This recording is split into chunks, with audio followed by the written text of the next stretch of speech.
नमस्कार मेरे प्रिय साथियों। दोस्तों, आज हिंदी साहित्य का चौथा पार्ट आप लोगों को बना करके मैं भेजूंगा और आप लोगों से निवेदन है कि वीडियो को आप तो देखो ही, लेकिन कलम और कॉपी लेकर देखो ताकि नोट्स बना करके पढ़ने पर बड़ा आसानी से चीज़ें आपकी चित्त वृत्तियों में उतर जाती हैं। पहले वीडियो में दोस्तों हमने हिंदी भाषा की उत्पत्ति या हिंदी शब्द जो उत्पत्ति हुई है उसकी बात करी थी, जिसमें ईरानियों ने सिंधु का हिंदू शब्द बोला था, यूनानियों ने सिंधु नदी को इंडस बोला था। वहाँ पे थोड़ा सा मिस्टेक है, उसको आप लोग देख लेंगे, ठीक है। चलिए दोस्तों, और आपसे प्रश्न ये है, कमेंट बॉक्स में ज़रूर दीजिएगा इसका उत्तर कि हिंदी का स्वर्ण काल किसे कहा जाता है, हिंदी साहित्य का स्वर्ण काल किसे कहा जाता है।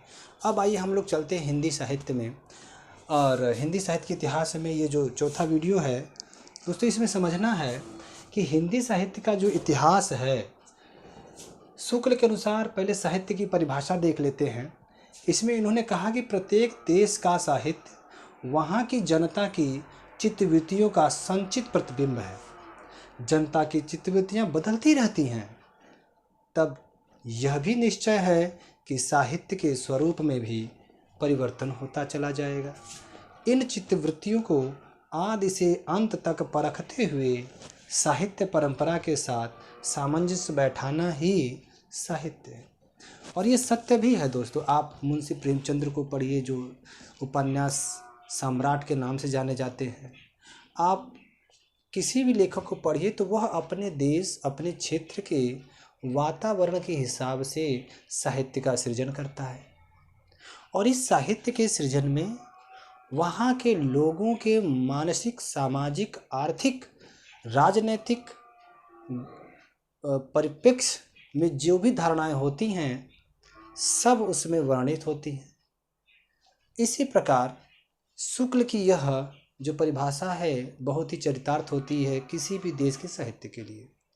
अगर हम बात करें साहित्य के महत्व की, तो आप जानते हैं यहाँ पे मैंने लिखा हुआ है कि अंधकार है वहाँ जहाँ सूर्य नहीं, अंधकार है वहाँ जहाँ सूर्य नहीं, और मुर्दा है वो देश जहाँ साहित्य नहीं। दोस्तों, साहित्य का मतलब सिर्फ लिखने से नहीं है, इसका मतलब है सधन हित। जो रचना हित के लिए हो, जो रचना परोपकार के लिए हो, जो रचना जन कल्याण के लिए हो, उसे ही हम साहित्य कहते हैं। जिसमें हित दिखे, परोपकार दिखे, जन कल्याण दिखे, जन कल्याण, इसे हम साहित्य कहते हैं, ठीक है ना।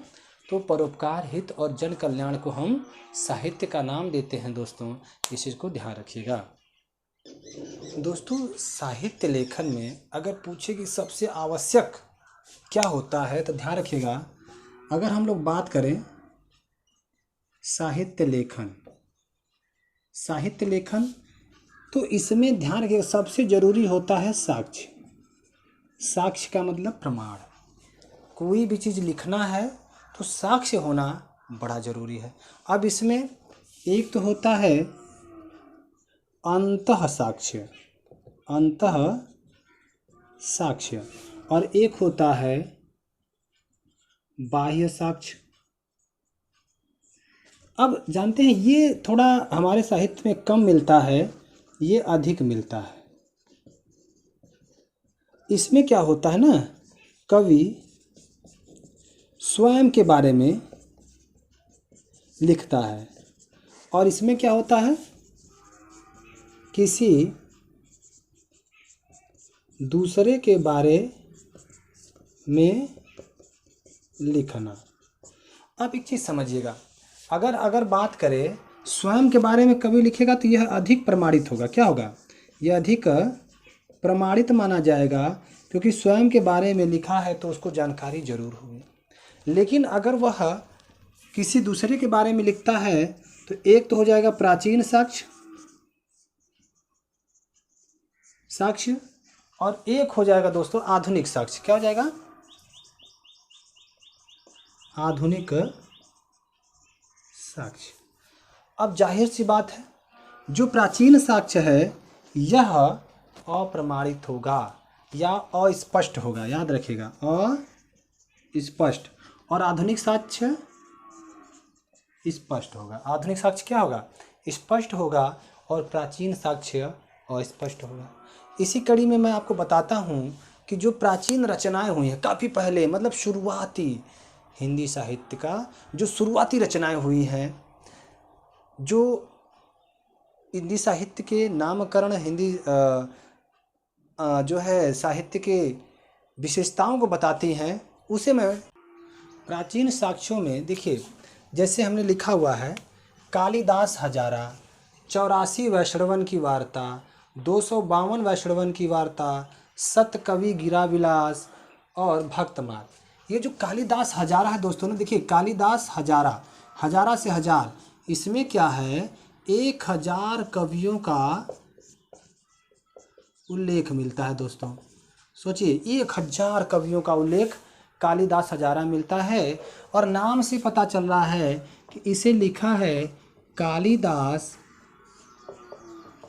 त्रिवेदी ने। कालिदास त्रिवेदी ने कालिदास हजारा लिखा है दोस्तों सबसे शुरुआत में, और आप देखेंगे कि इसमें 1000 कवियों का इन्होंने वर्णन किया है। उसके बाद देखिए 84 वैष्णवन की वार्ता, 84 वैष्णवन की वार्ता की अगर हम लोग बात करें तो इसमें आप देख रहे होंगे कि यहाँ पर लिखा हुआ है गोकुलनाथ ने इसको लिखा है। गोकुलनाथ जो क्या थे? विट्ठलनाथ के शिष्य थे। विट्ठलनाथ दोस्तों, आगे मैं आऊँगा जब भक्ति काल में तो उसमें दिखाऊंगा कि इनके कई शिष्य हैं जो कृष्ण भक्ति शाखा से संबंध रखते हैं। उसके बाद इसको भी गोकुलनाथ ने लिखा है, गोकुलनाथ। यह सेम विट्ठलनाथ के क्या है? शिष्य हैं। तो 84 वैष्णवन की वार्ता और 252 वैष्णवन की वार्ता। वैष्णवन का मतलब यहाँ समझिए कि यहाँ पर जो विद्वान समूह था, या यूँ कहिए वैष्णव धर्म को मानने वाले जो लोग थे, उनकी बात कर रहा है अगर, तो यहाँ पर आप देखेंगे कि 84। अच्छा देखिए, गोकुल का मतलब जहाँ पर कृष्ण रहते थे गोकुल में ना, तो क्या वहाँ पे 84 लोग नहीं रहे होंगे, 252 लोग नहीं रहे होंगे? तो याद रखने के लिए गोकुल में 84 लोग, 252 लोग, ऐसे करके याद रखेंगे। तो 84 वैष्णवन की वार्ता और 252 वैष्णवन की वार्ता, दोनों के दोनों जो है आपको दिख जाएंगे दोस्तों कि भाई ये लिखा किसने है? तो गोकुलनाथ ने लिखा है। जो किसके शिष्य हैं? तो विट्ठलनाथ के शिष्य हैं। अब इसमें इसके बाद आपका कौन सा है? सतकवि गिराविलास। सतकवि गिराविलास इसको लिखा है बलदेव ने, इसको लिखा है बलदेव। यह भी विट्ठलनाथ के शिष्य थे। यह भी क्या थे? विट्ठलनाथ के शिष्य थे। और बलदेव ने सतकवि गिराविलास लिखा है दोस्तों, इसको ध्यान रखिएगा। अगर हम लोग बात करें भक्तमाल की, तो भक्तमाल जो है यह लिखा है नाभादास ने। बहुत इंपॉर्टेंट है, याद रखिएगा, नाभादास। और ये जानते हैं ये विट्ठलनाथ के नाती थे, विट्ठलनाथ के नाती थे। नाती का मतलब जानते हैं ना, पुत्र का पुत्र कहिए इनको, तो या लड़की का पुत्र कहिए, मतलब है। तो भक्तमाल, अच्छा भक्तमाल से प्रश्न बनते हैं, क्योंकि जो भक्तमाल है यह थोड़ा सटीक जानकारी देता है आपके हिंदी साहित्य की। इसको देखिएगा, इसको ऐसे समझिएगा कि यह जो है इसमें 200 राम भक्तों का वर्णन है दोस्तों, और 316 छप्पा है। इसमें 200 राम भक्तों का वर्णन है, और इसमें 216 छप्पा है। इसको भी ध्यान रखिएगा। एक बात और याद रखना है इसमें कि भाई जो छप्पा है 316, और इसकी भाषा पूछ सकता है। भाषा है ब्रज। हालांकि ब्रज में सबसे अधिक कृष्ण के भक्तों या कृष्ण के से संबंधित साहित्य का वर्णन मिलता है। अच्छा, हिंदी साहित्य का आरंभ हमारे यहाँ, हिंदी साहित्य का जो आरंभ है, हिंदी साहित्य का आरंभ 8वीं शताब्दी माना जाता है। समझ रहे हैं दोस्तों, 8वीं शताब्दी माना जाता है।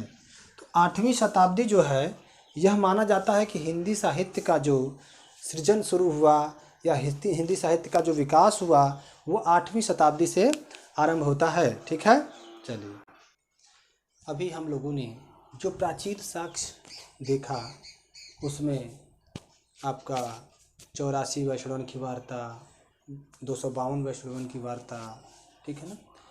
अब उस कालिदास हजारा भी देखा जिसमें 1000 कवियों का वर्णन था।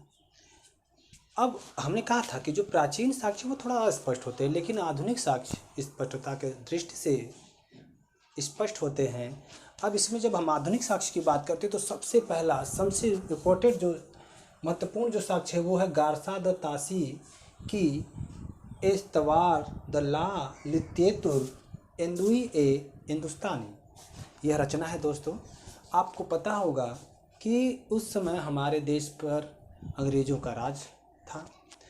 उन अंग्रेज़ों में से ही जैसे फ्रांसीसी भी आए थे, जैसे फ्रेंच बोलते हैं, ब्रिटिश भी आए थे, पुर्तगाली भी आए थे, डच भी आए थे। तो इन सारे यूरोपीय कंट्रियों का यहाँ पे आना और यहाँ पर रुक करके गुलाम बनाना या फिर व्यापार करना इनका मुख्य उद्देश्य था। तो उसी में कुछ विद्वान भी साथ आए। उसमें एक फ्रांस के ही विद्वान हैं, इनका नाम है गारसा द तासी। दो फ्रांस के एक फ्रेंच विद्वान हैं और पेरिस विश्वविद्यालय में प्रोफेसर थे। अब जब ये आए तो इन्होंने एक रचना की, एस्तवार द ला लित्येतुर एंदुई ए हिंदुस्तानी। इस रचना के अंतर्गत उन्होंने हिंदी साहित्य का मतलब इतिहास समेटने की कोशिश की, एक जगह इकट्ठा करने की कोशिश की कि सबको हम इकट्ठा करें, प्रयास किया। इसलिए हिंदी साहित्य का इतिहास या हिंदी साहित्य का जो पहला ऐतिहासिक ग्रंथ माना जाता है वह यही है। किसका? याद रखिएगा, कई बार पूछा हुआ है। गारसा द तासी एस्तवार द ला लित्येतुर एंदुई ए हिंदुस्तानी। यह भाषा फ्रेंच में लिखी गई है, इसको फ्रेंच भाषा में लिखा गया है। इसमें 738 कवियों का जिक्र था, जिसमें से 72 तो हिंदी के हैं, 666 कवि उर्दू से रखे गए। क्योंकि उस समय उर्दू का काफ़ी बोलबाला था, क्योंकि मुग़ल काल से निकल करके आप ब्रिटिश प्रशासन के काल में हम लोग आए थे, तो मुग़ल ये जो उर्दू का बोलबाला था।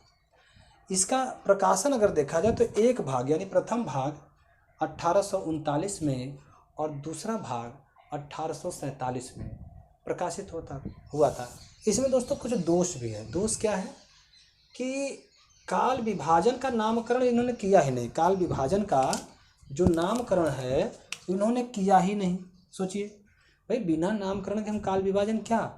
और दूसरी चीज़ कि उन्होंने ABCD यानी वर्णमाला के अक्षरों के हिसाब से कवियों का क्रम रख दिया। तो भाई जो पहले आया या जो बाद में आया, अब वर्णमाला के हिसाब से वो पहले भी हो सकता है, बाद में भी हो सकता है। तो यह कहीं ना कहीं गारसा द तासी के इस रचना एस्तवार द ला लित्येतुर एंदुई ए हिंदुस्तानी की कमी है कि इन्होंने काल विभाजन नहीं किया सही से, और जो कवियों को रखना था तो उन्होंने किसके हिसाब से रख दिया? उन्होंने वर्णमाला के हिसाब से रख दिया।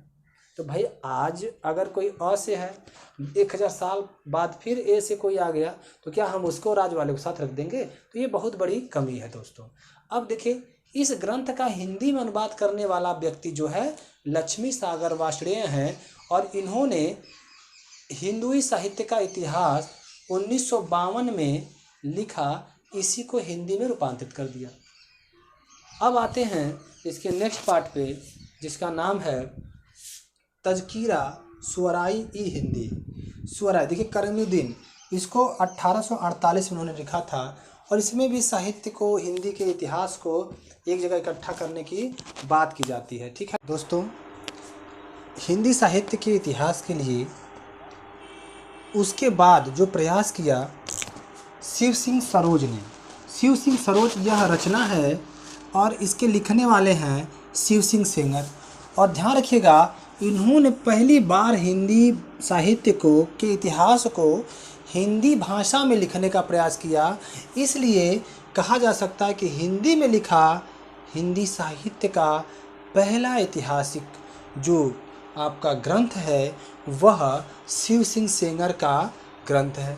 इसकी रचना इन्होंने 1878 में किया और प्रकाशन 1883, लगभग 5 साल लगे इसके प्रकाशन में। दोस्तों, इन्होंने हिंदी में लिखा पहला साहित्य का ऐतिहासिक ग्रंथ। इनकी कमी थी कि इन्होंने भी पिछले विद्वानों की तरह कालक्रम का विभाजन तथा नामकरण नहीं किया था। कालक्रम का विभाजन तथा नामकरण दोस्तों नहीं किया था। अगर आप बात करें तो आप देखिए, इसमें भी इन्होंने लगभग 1000 कवियों की बात करी थी जो सिर्फ हिंदी से थे, उर्दू से नहीं, सिर्फ हिंदी से थे 1000 कवि। ठीक है। उसके बाद देखिए, मोस्ट इम्पॉर्टेंट दोस्तों, इसको IMP लिख लीजिएगा, IMP। क्यों? क्योंकि यह अक्सर पूछा जाता है, अक्सर पूछा जाता है।